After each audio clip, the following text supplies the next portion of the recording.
You should recognize, they've been on the show a couple of times, and they're part of that HBO documentary called Atomic Homefront, which is getting a lot of attention around the country, I should say, as well here in St. Louis. Harvey Ferdman is with us. Harvey, welcome back to Big 550 KTRS. Thank you, McGraw. It's good to be here. You were originally working with Bill Otto's campaign. Now, what's your affiliation with this Bridgeton landfill situation? I am now chair of the Lake Landfill Community Advisory Group. Okay.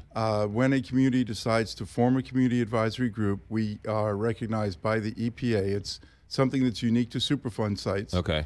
And when we form a CAG, it's referred to as, we get some special legal standing with EPA.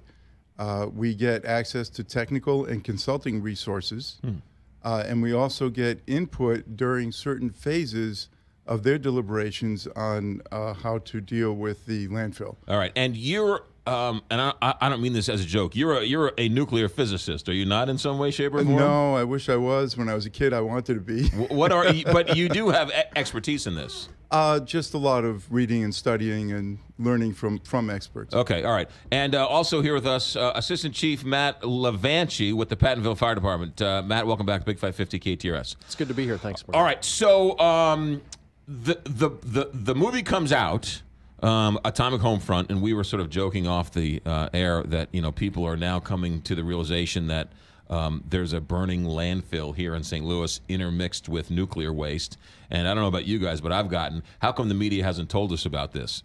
Have you seen that this movie has brought the attention to this issue much more because of the movie, I guess? Yes, it has. Yeah. Yeah. All right. So shortly after the movie came out, or shortly before, the EPA came down with this decision, and we talked about it on the air. Where are we with this EPA decision, and what did they say?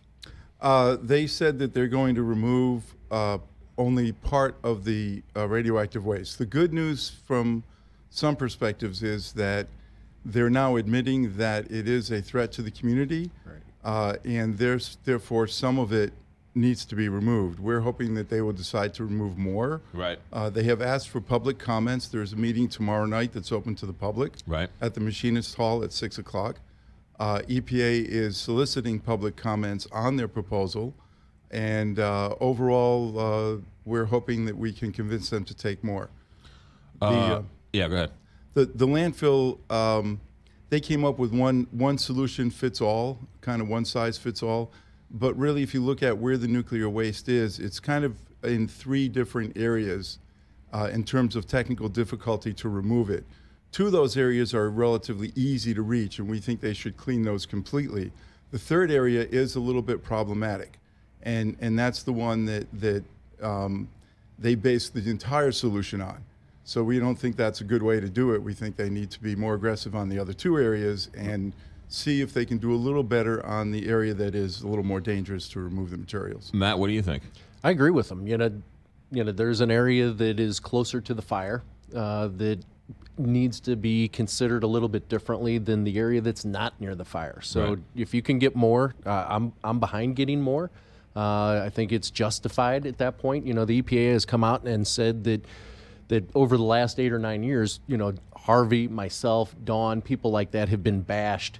There's been a campaign to discredit the things that we've come out and said. So the EPA has said this. So the EPA has come out and said they validated what we've been saying for the last 7 or 8 years. Right. That there's a fire, it's dangerous, that the radiation that's in that area is a health hazard to the community. Right. The EPA has come out and said that, and the easiest way to put it is if there weren't a hazard there, the EPA would not have come out with a recommendation to do any type of cleanup.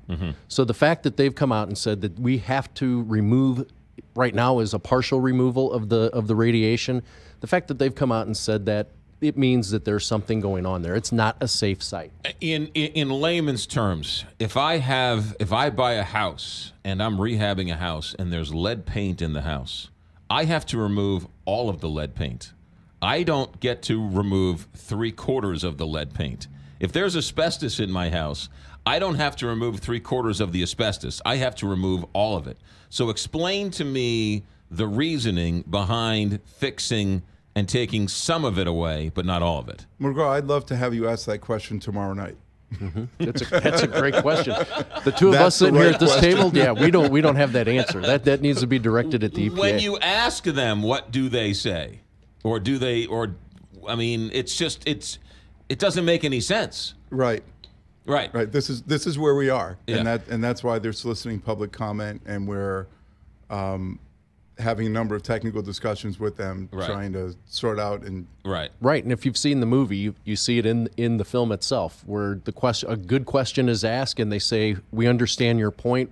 We'll consider that." Right, but nothing ever happens. Well, no, I understand that, but now we're in the next level of this, and I think, Harvey, where you said they've acknowledged that something's wrong, right? They've acknowledged there's lead in the house, there's asbestos in the house. The fire is burning intermixed with the nuclear waste. It's bad. So let's take out 2/3 of it, but leave 1/3 there? That, especially when we keep going back to the Weldon Springs deal where they fixed all of it. Yep. Right. Yeah. Speechless host. Almost. Yeah. I'm speechless. Right. Almost. All right. Good guess, guys. There's nine criteria for them to select a remedy for the site. Right. And almost a third of those criteria are state and public acceptance of their proposal. So public comments really do matter, and they matter now.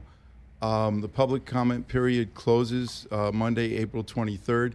Folks can go online and just simply do a click. If you Google Westlake Landfill EPA, it will take you to the site. Right. You click on that site and you put a comment in that says, "We would like to see you remove more of it or all of it," however you want to phrase that. Right. But clearly, technically, right now, they can remove more than they have proposed. So and that's what we are hoping the public will step up and let EPA know that it really does matter, and we want as much of this as is safely, technically feasible to be removed out. So you two came on the show today to tell people that there's this public meeting tomorrow. Yes. That's the $64,000 question here. All right. So when and where tomorrow? At the Machinist Hall on the Rock Road at 6 p.m. Okay. And we're expecting a good-sized crowd, and EPA will be presenting the proposal. They will be accepting clarifying questions only. What does that mean? Well, it means it's up to them to decide if they want to answer the question or not. We're in other forums where the CAG has sponsored it, they kind of have to answer the question. Okay.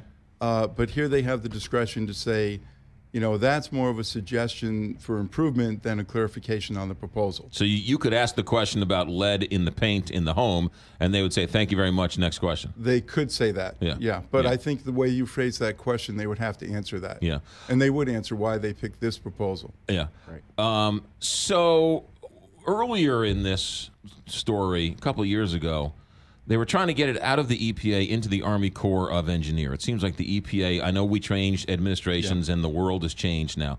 So is the EPA taking this? Is the Army Corps of Engineers out of it? EPA is in charge of it. EPA is writing the specification and deciding the remedy. We wanted the Corps of Engineers to decide the remedy and then be in charge of it. Right. What we got as a concession is that the Army Corps of Engineers has been consulting with the EPA, but they're not making the decision. So, and they will continue to consult during whatever remedy is put in place. So at least we have some neutral governmental eyes looking at this thing besides just the EPA and the people who messed it up. What's the cost of the proposal versus the cost of cleaning it all up? Do we have those numbers? Yeah, the cost of the proposal is about $236 million.